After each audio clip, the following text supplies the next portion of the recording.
Welcome back. So fall spring was last weekend, I guess, because we're gonna have rain and possibly snow later today. So it's chilly in here. So I've got the watch cap on. My hands are cold. I've got the stove on over here next to me. Heater. Is it a stove or a heater? It's a heater. Call it a heater.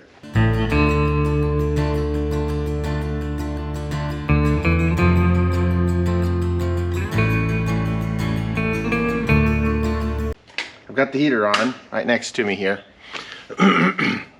Okay, I think we all know after this last video what's going on. I got a lot of great feedback from you guys.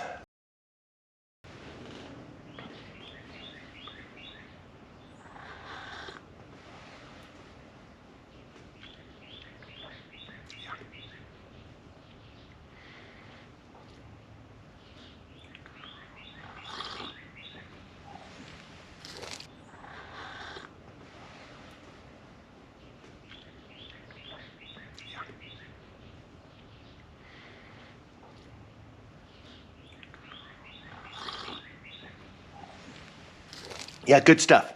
Yeah, very helpful. I appreciate that. You guys are the best. Anyway, okay, so looking at the settings on my Lincoln Welder Pro MIG 180, it looks like I probably need to bump up my hot, as you guys all recommended. My settings are too low. I'm not getting penetration. So what's happening is my piece of steel, and I'm starting to put my tip on it, and my wire's coming out, and the weld is not penetrating. It's just pooling up and making balls like this. And actually, some of them actually look a little bit like that. And some of them pop and fly off and bounce all over the place, like you saw in the last video. So that's not good. So right now it's set on, right now my settings are 2B, and 16 and 18 gauge should be 3B or possibly even C. C is the wire speed. Yes, wire speed, voltage or hot, whatever these numbers are.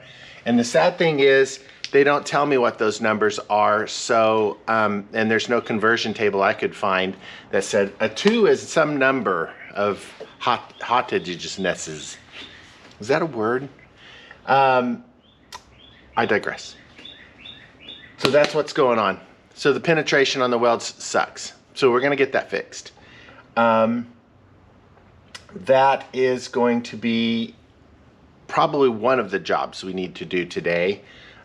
The other job we're definitely going to need to do today is we're going to have to sharpen some drill bits. So this one actually broke right there. So we're going to have to sharpen some drill bits because the welds I did do are still there and they don't just come off. There's some connection to that first part. So we're going to do some sharpening of drill bits. I'm not going to put you through that because I really don't know what I'm doing when I do that. I only saw one video, so I'm going to try to do some more of that, get that done, and we'll see how long I last once it starts raining. We're in the low 40s. It's supposed to drop to colder. We'll see if I can stay out here that long. It's going to be in the 50s tomorrow, but I do have my sister-in-law's birthday party to go to in the afternoon, and I have to run the audiovisual stuff for the church right at the noon hour. So I don't want to get up at 6 a.m. and come out here and work on a Sunday. So that's what we're gonna do. Let's get started. Okay, remember when we have the bulge from the last video? So we have a bulge in the middle. These are the braces that I think are causing the bulge in the middle. And they are.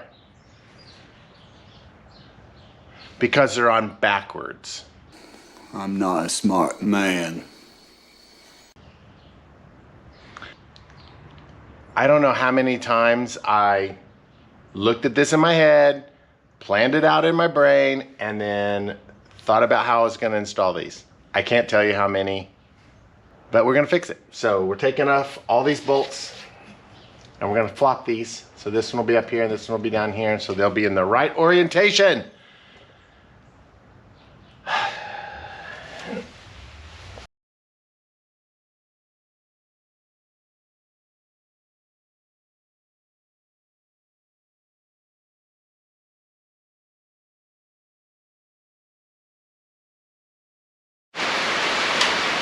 All right, we'll see how well, where are you? You're over here. All right, we'll see how well this works with the rain coming down. But okay, so you can see that I've marked it now. This is the low side, so it is lower than the other side. So that's meaning that the orientation of the base is like that. So that's how the two go. So I've marked them low and high, so I can remember to put them on here. So then I looked at the orientation in the truck and I marked it on here and here. So it'll make it easier for me to remember when I'm putting this back together, how to actually assemble it correctly, low to low and high to high, low to low, high to high, and so that'll go back together. Now the question is, are the drill holes in the right places? Very unlikely, but we'll plow through. So that's what we're gonna do. So now you can see that that should work correctly this time.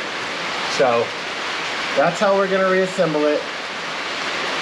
Hopefully we're not too cattywampus or something's not out of range or whatever. So I don't like that hole. But anyway, we'll get it closer and see what happens. All right, that's where we're at. Okay. Yep, that's it.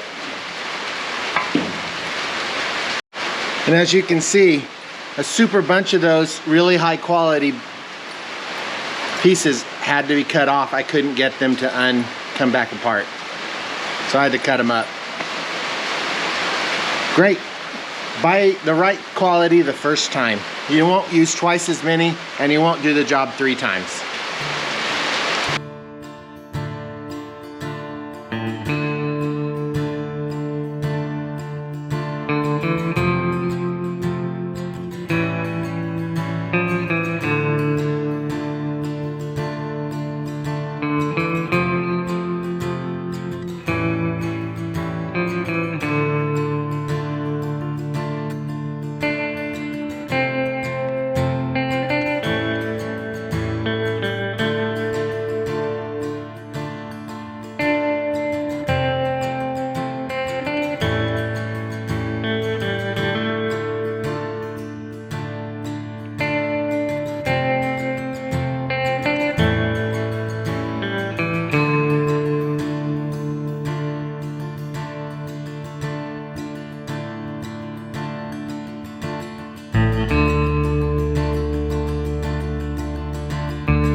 Okay, I don't know if you can still hear me because the rain is still coming down. It's like 3 hours it's been raining. That's a rare thing in Oklahoma.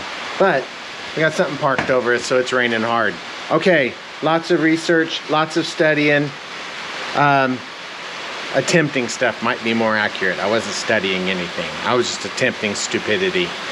All right, so I looked in the welding settings and I had been working at 4C.